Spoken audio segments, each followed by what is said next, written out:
Hello, my name is Lamonte Solomon, and today for my final presentation in Reading 582, we're going to recap teaching reading in the content areas.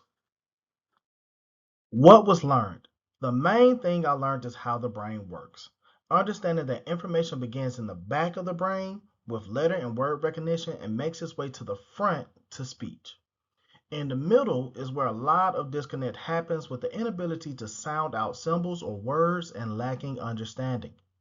A key thing that Dr. Rosenau mentioned that stood out to me is that you can gauge a student's ability to read by checking and evaluating their handwriting.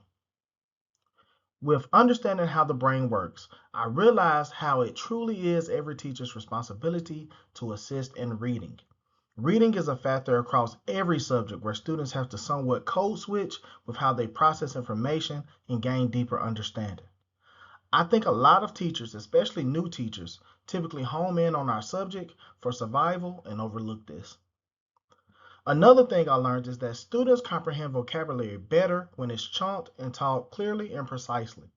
Students improve their ability to read adequately when they understand things such as morphemes to help them decode multisyllabic words and practicing those words. The third thing I learned is that students can improve their reading skills when they have an understanding of what they're reading, granting them access to prior knowledge. Right. Strategies I will apply. To build mathematical understanding, these are some strategies I plan to apply to improve reading and understanding. One thing I plan to use more of are visuals that help align words to meaning. That is very important in mathematics.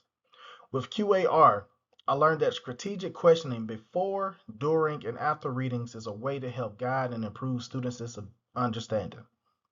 So I plan to begin reading tasks by posing questions to steer the focus and continuing to use routine reading strategies such as the cues method to help students identify key contextual information and their relationships. Graphic organizers, where students can annotate in their own words or using their creativeness to build connections or make understanding. Lastly, real world literacy connections, using text that can grant students access, information, and scenarios that they can simply just relate to or just have a understanding of. Collaborative tool. My tool is going to be posters. So, a collaborative tool I like to utilize and look to improve on are collaborative posters. Students often enjoy being grouped together with the task of reading a problem, making connections, and expressing their understanding through annotation. This kind of tool allows for easy monitoring by the teacher while supporting peer to peer communication and ultimately learning. Working with diverse learners. Two things I've learned during this course is one, different students may need different things. There's not a one size fit all solution pertaining to reading and comprehension, but there are multiple pathways to demonstrate learning. Secondly, there must be a connection amongst instruction, text, and student collaboration for there to be a class culture that embraces engagement and achievement.